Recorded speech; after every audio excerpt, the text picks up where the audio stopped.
सबसे पहले जो एक डाउट आया आज का वो ये था कि हमने लास्ट क्लास में जो टॉपिक किया था drawings against profit and drawings against capital, है ना, इसी में क्या डिफरेंस है। इसमें दो टर्मिनोलॉजीज की थी हमने, drawings against capital, drawings against profit. कौन बताएगा? फंड कैपिटल में जो भी इन्वेस्टेड कैपिटल है बाय द प्रोप्राइटर उससे कैश या जो भी रिटर्न्स होती है वो कटती हैं, बट प्रॉफिट में जो एक्चुअल सेल्स से जो फायदा है उससे आई गेस ठीक है, थोड़ा सा ठीक है। बाकी और कोई? अगेंस्ट कैपिटल से जो कैपिटल हमने इन्वेस्ट करी हम उसको विड्रॉ करते हैं, उसमें कैपिटल हमारी रिड्यूस हो जाती है। और जो ड्राइंग अगेंस्ट प्रॉफिट है उसमें कैपिटल में कोई चेंज नहीं आएगा, उसमें सिर्फ जो प्रॉफिट है उसका पार्ट हमने लिया। ठीक है, थोड़ा सा सही है। अब देखो, ड्राइंग्स अगेंस्ट कैपिटल हो या ड्राइंग्स अगेंस्ट प्रॉफिट हो, दोनों ही रीज़न से कैपिटल तो कम हो ही रही है, क्योंकि दोनों से ही हमारी कैपिटल माइनस होती है। बट अगर हम ड्राइंग्स अगेंस्ट कैपिटल कर रहे हैं तो हमारा जो अमाउंट ऑफ इन्वेस्टमेंट है वो रिड्यूस हो जाता है, ठीक है। लेकिन जो ड्राइंग्स अगेंस्ट प्रॉफिट है उससे अमाउंट ऑफ इन्वेस्टमेंट रिड्यूस नहीं होता, सिर्फ हमारा जो प्रोप्राइटर का शेयर ऑफ प्रॉफिट मिल रहा है या उसको सैलरी मिल रही है, जो कुछ भी उसको मिल रहा है, जो उसमें से वो कुछ पोर्शन निकाल लेता है। तो this is a regular feature, drawings against profit is a regular feature. But drawings against capital मतलब उसके कैपिटल स्ट्रक्चर में ही कम कर देना जो उसने कैपिटल इन्वेस्ट की है, ठीक है। हाँ, जो उसने इन्वेस्टमेंट किया उस इन्वेस्टमेंट को ही रिड्यूस कर देना ओवरऑल। तो उसका कैपिटल स्ट्रक्चर, हम कैपिटल इन्वेस्टमेंट जो है वो रिड्यूस हो रहा है यहाँ पे, ठीक है, समझ में आया। तो ये हमारे पास दो टर्म है। अब आपके सामने कुछ ट्रांजैक्शंस लिखी हैं। ये ट्रांजैक्शंस अगर मैं आपको simply mathematical point of view से बोलूँ तो कोई बहुत टफ तो नहीं है, बहुत स्ट्रेट फॉरवर्ड सी ट्रांजैक्शन है। आप इन सभी में प्रॉफिट या लॉस या कुछ भी निकालना हो वो निकाल सकते हो। लेकिन हमें ये ट्रांजैक्शंस करनी है ड्यूअल एस्पेक्ट कॉन्सेप्ट के बेसिस पे। हमारा ड्यूअल एस्पेक्ट कॉन्सेप्ट क्या था?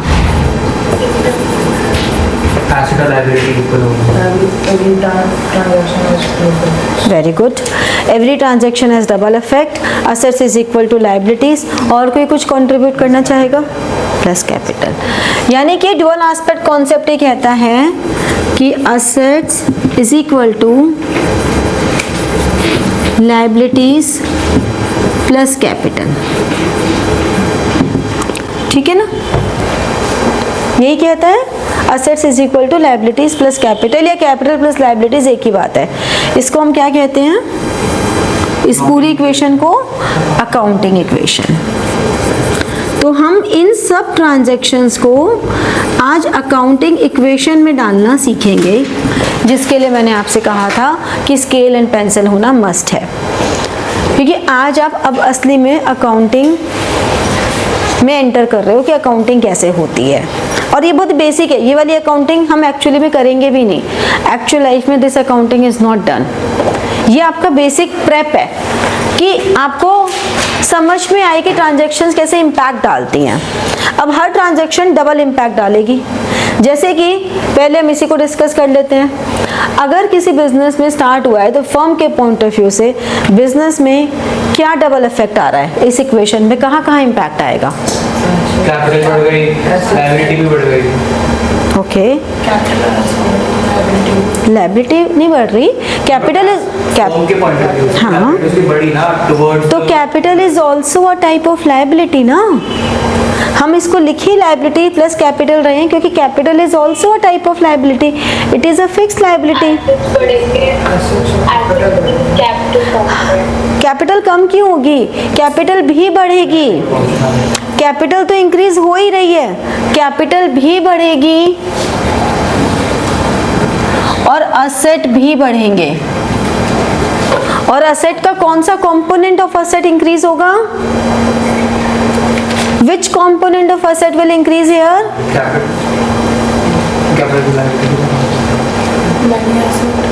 हाँ हाँ हमने बहुत सारी वैरायटी के एसेट्स किए थे। अब किस चीज़ में बोलो? मैं किसी भी सेंस में कह रही हूँ, असेट्स बहुत सारे तरह की होती है। कौन सी असेट, टाइप ऑफ एसेट, कौन सी असेट यहाँ इंक्रीज होगी?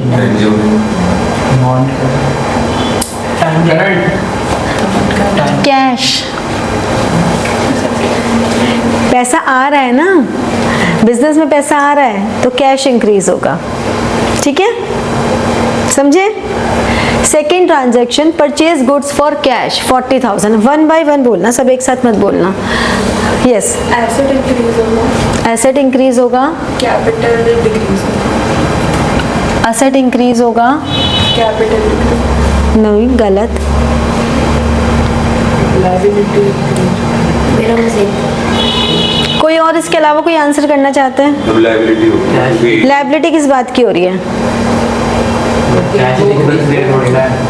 कैश डिक्रीज हो रहा है, यानी कि असेट में गुड्स हैं जो कि इंक्रीज होंगी और कैश है जो कि डिक्रीज होगा। आप एक शॉप पे सामान लेने गए, उस शॉप पे आपने सामान खरीदा, आपने एक चॉकलेट ले ली 20 रुपए वाली और आपने उसको 20 रुपए दे दिए। वो आपसे बिल्कुल नहीं पूछेगा कि आप कौन हो, कहाँ से आए हो। चॉकलेट देगा, 20 रुपए लेगा और काम खत्म। आप उस शॉप पे गए, आपने उनसे कहा 20 रुपए वाली चॉकलेट दे दो अंकल, दे दी अंकल ने। अंकल पैसे ना बाद में दे दूंगा। फिर वो पूछ, बेटा किसके बच्चे हो, कौन हो, क्या हो, कौन से फ्लैट से आए हो, कौन से सोसाइटी से आए हो। बाकायदा आपसे इन्फॉर्मेशन ली जाएगी कि नहीं ली जाएगी? यानी कि जब तक हम कैश में ट्रांजैक्शन कर रहे हैं हम कोई इन्फॉर्मेशन नहीं ले रहे हैं, लेकिन जैसे ही हमने क्रेडिट पे, उधार पे ट्रांजैक्शन किया, मुझसे पूरा ले रहे हैं, नाम क्या है तुम्हारा। तो यहाँ पे कोई नाम नहीं लिखा तो इसका मतलब ये कैश ट्रांजैक्शन है। तो हमारी असेट ही इंक्रीज हो रही है और असेट ही डिक्रीज हो रही है। असेट का एक कंपोनेंट इंक्रीज हो गया और असेट का दूसरा कंपोनेंट डिक्रीज हो गया। समझे? समझे? अगली ट्रांजैक्शन पर आ जाओ, थर्ड पे। Purchase goods for ₹30,000 from mister B. अब नहीं, तुम नहीं, बाकी हाँ प्रतीक। एसेट है, इंक्रीज हुआ हमारा एसेट। असेट इंक्रीज हुआ जो कि गुड्स हैं, गुड्स इंक्रीज हुए और लायबिलिटी इंक्रीज होगी क्योंकि हमने परचेज किया है उधार पे। और लायबिलिटी का कौन सा कंपोनेंट? मैंने क्या बोला अभी? नाम लिखा है, नाम लिखा है, इसलिए या तो यहाँ लिखते हैं कि on cash. See the difference between these two transactions. ऊपर वाली ट्रांजैक्शन में कुछ नहीं लिखा तो हम मान के चलते हैं वो कैश पे है। नीचे वाली ट्रांजैक्शन में क्योंकि नाम लिखा है तो हम मान के चलते हैं वो क्रेडिट पे है। और लायबिलिटीज इंक्रीज होंगी, बट कौन सी लायबिलिटी इंक्रीज होगी? करंट। हाँ हाँ, और आगे करंट में कौन सी?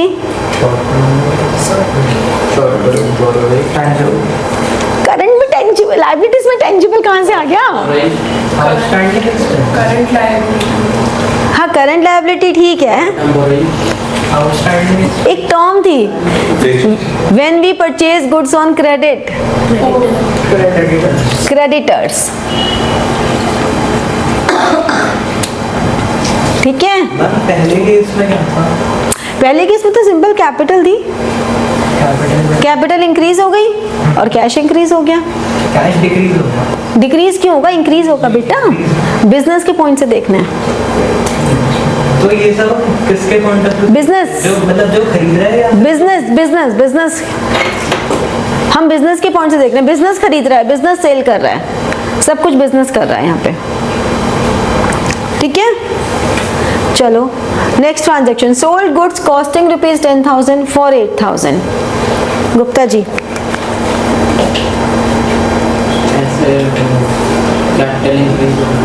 कैपिटल इंक्रीज होगी। गुड्स सोल्ड करें। अच्छा, नहीं, कैपिटल डिक्रीज हो गई कितने से? 2000। क्यों? 10,000 8,000। 10,000 की गुड्स थी, 8,000 में बेची तो हमारी कैपिटल डिक्रीज हो गई 2,000 से, क्योंकि लॉस है। एसेट भी डिक्रीज हो गया। एसेट भी डिक्रीज हो गया, कितने से? एसेट डिक्रीज हुआ, जो गुड्स हैं गुड्स आपने भी समझा। वो 10,000 से ब्रैकेट में डाल देते हैं। चलो, और ये टैली तो नहीं होगा? नहीं सर, ये सिर्फ नहीं, नहीं। हमारे उसके लिए है। आपको समझा रही हूँ मैं। हैं? कॉस्ट 10,000 की थी ना, तो 10,000 के गुड्स कम हो गए, 2,000 का लॉस था, लेकिन ये तो इक्वेशन टैली नहीं हुई हमारी। तुम्हारे असेट डिक्रीज हो गए 10,000, तुम्हारी कैपिटल डिक्रीज हो गई 2,000, 8,000 का डिफरेंस आ जाएगा इसमें। तो लायबिलिटी डिक्रीज हुई, लायबिलिटी कैसे हो जाएगी? सोल्ड करा तो हम लायबिलिटी बढ़े क्योंकि इसमें हम डेप्टरों। हाँ, तो सही जा रही, कैपिटल भी डिक्रीज हो गया। बट इक्वेशन टैली नहीं हुई। एसेट कैश में इंक्रीज होगा। परफेक्ट। असेट इंक्रीज भी होगा कैश में 8,000। गुड। क्या इम्पैक्ट आया फाइनल कि कैश में असेट इंक्रीज हुआ 8,000, जो लॉस था वो कैपिटल में से माइनस हुआ, और जो कॉस्ट थी वो गुड्स में से माइनस हुई। तो अब अगर मान लो प्रॉफिट होता तो प्रॉफिट की वजह से कैपिटल प्लस हो जाती। ठीक है, अब ये आ गई सेल्स के ट्रांजैक्शन में ऐसा ही कुछ होगा, सिर्फ अमाउंट चेंज होता रहेगा। तो अकाउंटिंग इक्वेशन कैसे बनाते हैं? हम पूरे क्वेश्चन को पढ़ के देख लेते हैं कि हमारे असेट्स और लायबिलिटीज के कौन कौन से कंपोनेंट्स आ रहे हैं, क्योंकि कैपिटल का तो कोई सब कंपोनेंट होगा ही नहीं। असेट्स का होगा, लायबिलिटीज का होगा। समझ नहीं आ रहा वो इस देखो, इसमें क्या हो रहा है, हमने 10,000 की गुड्स बेची, कॉस्ट 10,000 की थी, तो 10,000 की गुड्स कॉस्ट की कम हो गई। यहाँ पे 8,000 में बेची तो 8,000 कैश आया, 8,000 कैश आ गया। अब 2,000 का लॉस हुआ, उससे कैपिटल कम हो गई। और इसको इक्वेशन में डालना। हाँ, इक्वेशन में डालना सिखा रही हूँ अभी। आप ऊपर लिखोगे हेडिंग अकाउंटिंग इक्वेशन,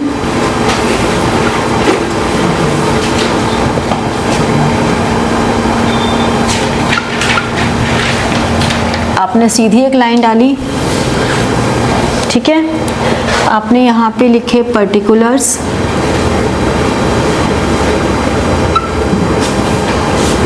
ये एक लाइन डाली।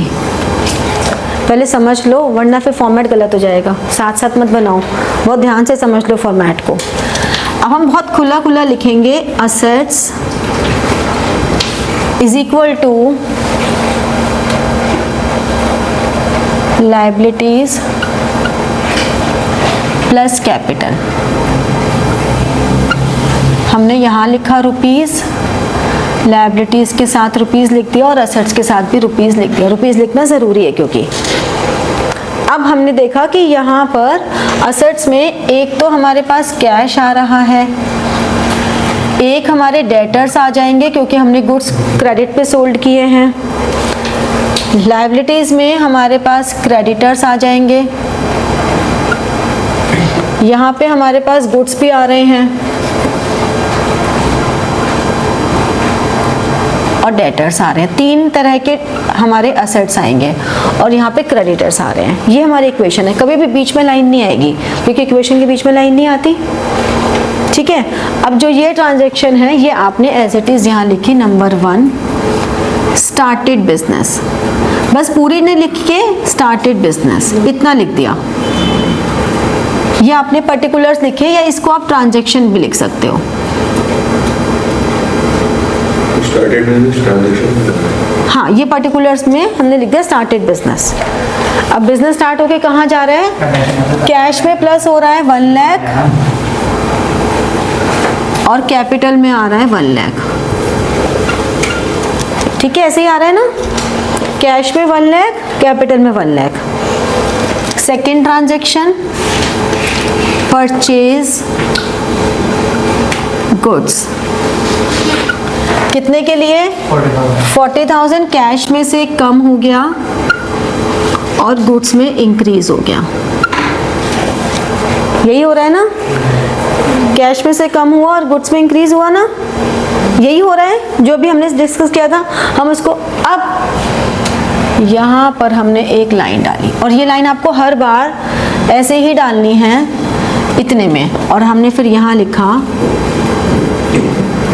न्यू इक्वेशन 60,000 तो हर दो क्या नहीं रहेगी? नहीं सुनो, देखो डेटर्स 0 है, ये 0 है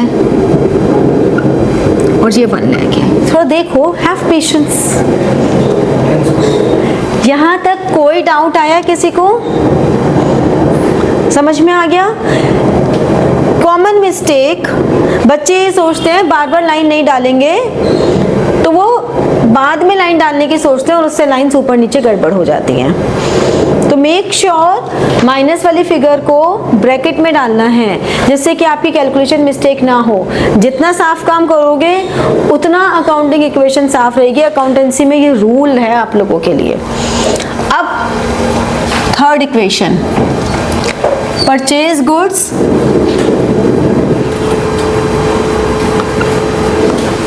ऑन क्रेडिट। अगर फॉर सम रीजन आपकी ट्रांजैक्शन 2 लाइन में जाती है तो जो लाइन खत्म हो रही है उसके आगे ट्रांजैक्शन लिखनी है, ऊपर नहीं लिखोगे। अगर ट्रांजैक्शन 2 लाइन में जा रही है तो जहां लाइन खत्म हो रही है इस लाइन में ट्रांजैक्शन लिखोगे। कितनी? 30,000 और हमने क्रेडिटर्स में लिख दिया 30,000। समझे?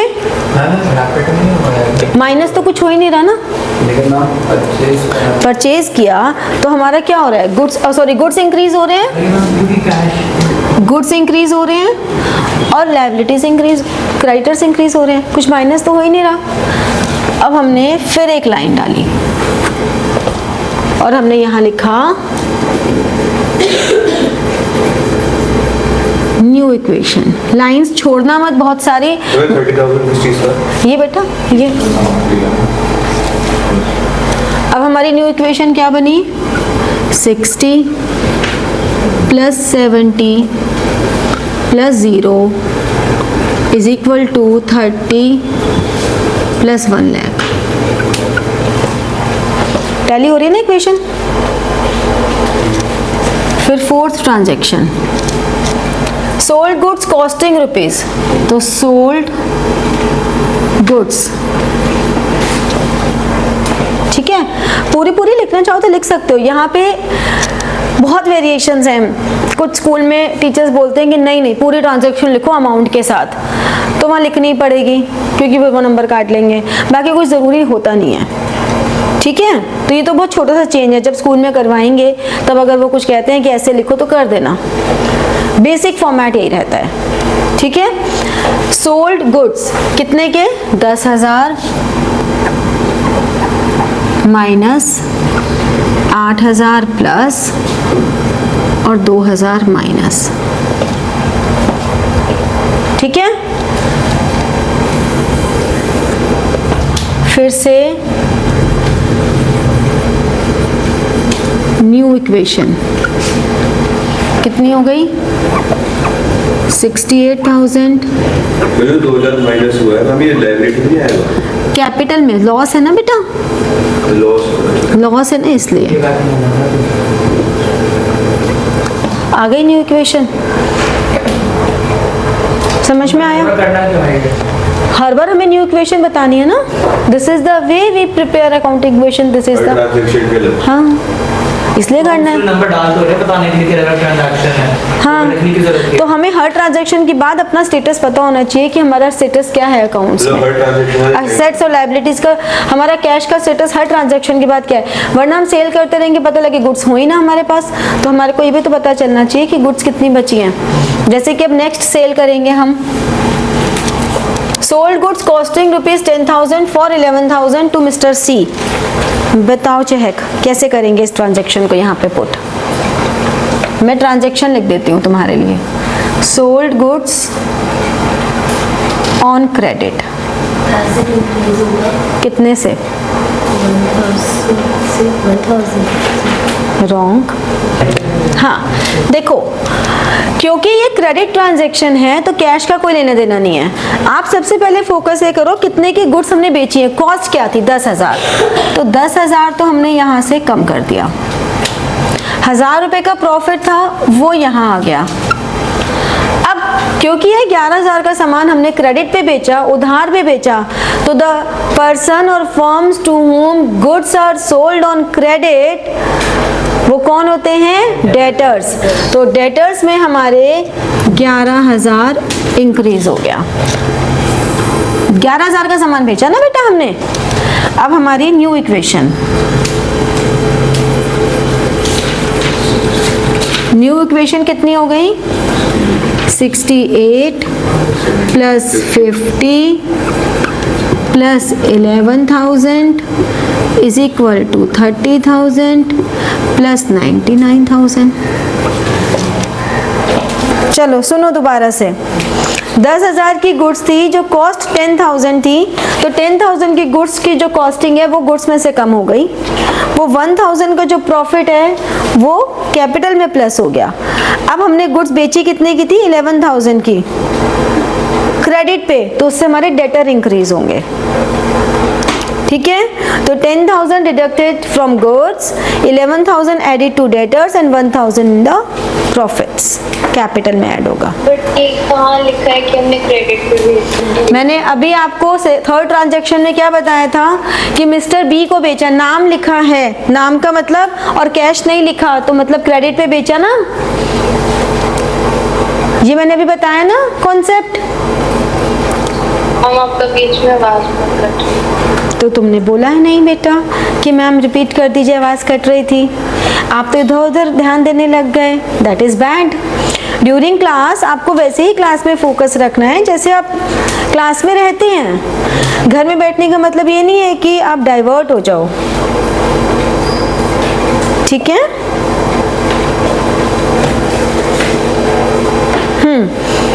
अब समझ में आ गई लेकिन ये बात? मैम हम अपने प्रॉफिट को कैपिटल में क्यों ले रहे हैं? क्योंकि प्रॉफिट होने से कैपिटल बढ़ती है। प्रॉफिट से कैपिटल बढ़ती है, कैपिटल बढ़ती है ना। ये हमने लास्ट क्लास में किया था कि कोई भी एक्सपेंस होता है, लॉस होता है तो उससे कैपिटल रिड्यूस होती है, प्रॉफिट होता है तो कैपिटल बढ़ती है। ठीक है? Next, sixth transaction. सोची इतनी देर में बाकी लोगों ने? अरे भाई मैंने सिर्फ इतना पूछा है, सोची, आंसर थोड़ी ना पूछा है।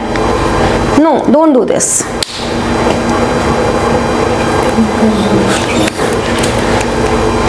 सिक्स्थ ट्रांजैक्शन में क्या होगा? जो 10% प्रॉफिटेबल है हमारे को निकालना पड़ेगा।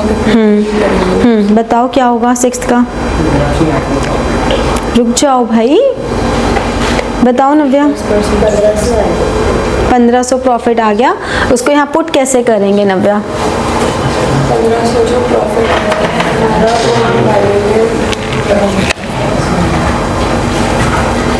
कैश में, हमारा इंक्रीज होगा। कैश में कितना इंक्रीज होगा?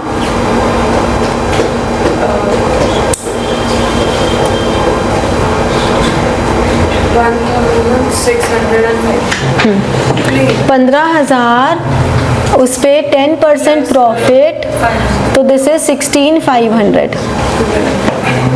तो यहाँ कैश में प्लस हो गया 16,500। बाकी क्या करेंगे? ये जो हम माइनस करेंगे गुड्स में से 15,000 और सब कुछ बस हो गया खत्म। तो कैपिटल में प्लस करेंगे कैपिटल कितना?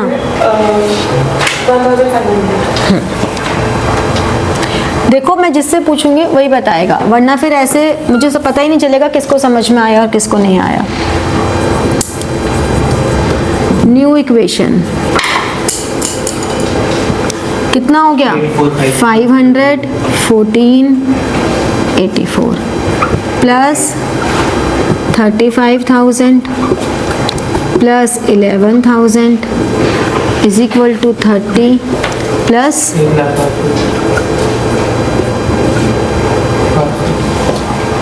ठीक है, समझ में आया?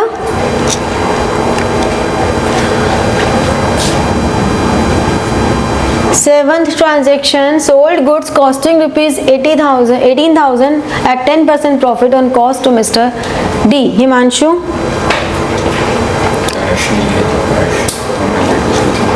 क्या बोल रहा है? थोड़ा तो तेज बोल।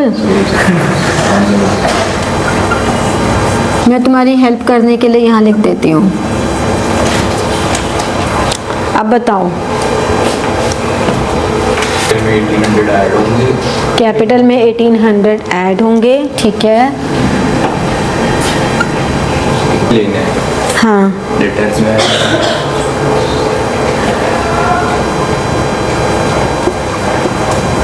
ठीक है।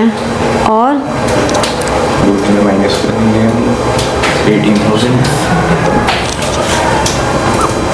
परफेक्ट, ठीक है। हम रहे अब आया समझ में? तो अब हमारी न्यू इक्वेशन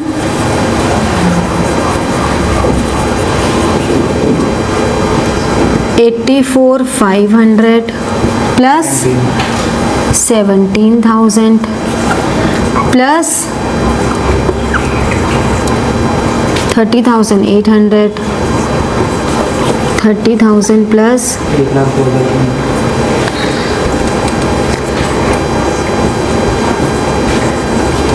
समझ में आया थोड़ा थोड़ा? अब आगे के क्वेश्चंस में, अब देखो यहाँ पे थोड़े से पॉइंट्स हैं जो समझ लो।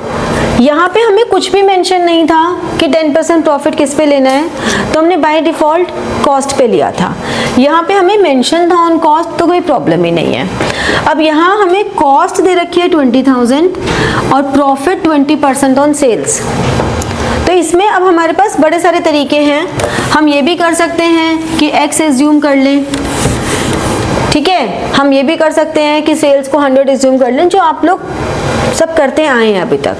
ऑन सेल्स का मतलब क्या होगा? हाँ, ऑन सेल्स का मतलब ये हुआ कि जैसे कि अगर सेल्स 100 है तो प्रॉफिट 20 है, यानी कि कॉस्ट 80 है।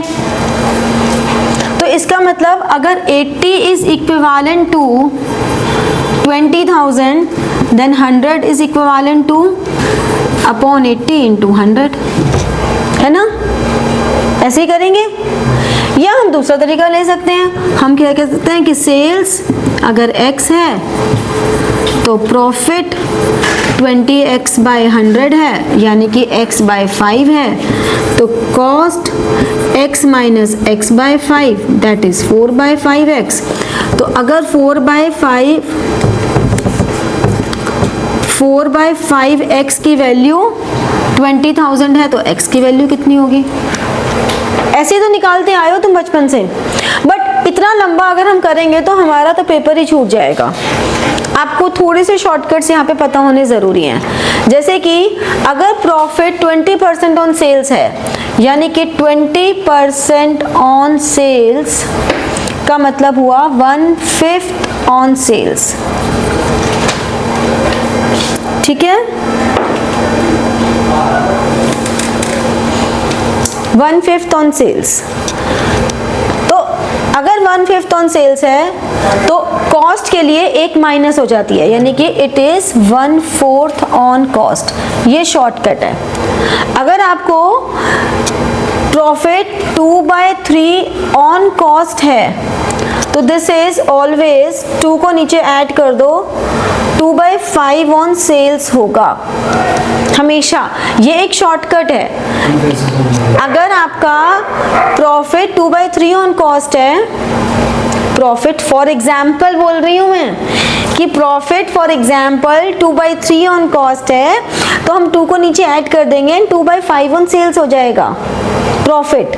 This is a shortcut. ये इन्हीं सब से डिराइव होके निकला है, इसमें कुछ नया नहीं है। वो ऊपर वाला हाँ, ऊपर वाला ये है कि अगर प्रॉफिट 20% ऑन सेल्स है, मतलब 1/5 on sales, 20% is equivalent to 1/5। तो अब जैसे इसमें हम प्लस कर रहे हैं, यहाँ माइनस कर देते हैं, तो 5 - 1 4 हो गया ना। तो 1/4 ऑन कॉस्ट। ये अभी हो सकता है थोड़ा प्रैक्टिस में तुम्हें टाइम लगे, लेकिन एक बार तुम्हें ये शॉर्टकट समझ में आ जाएगा तो तुम्हारे लिए आगे के क्वेश्चंस बहुत इजी हो जाएंगे। तो 1/4 ऑन कॉस्ट का मतलब क्या हुआ कि 20,000 पर 1/4 यानी कि 5,000 प्रॉफिट है। 5,000 का प्रॉफिट हो गया ना, तो 20,000 की कॉस्ट है और 5,000 का प्रॉफिट है। समझे? क्लियर हुआ? नहीं हुआ? देखो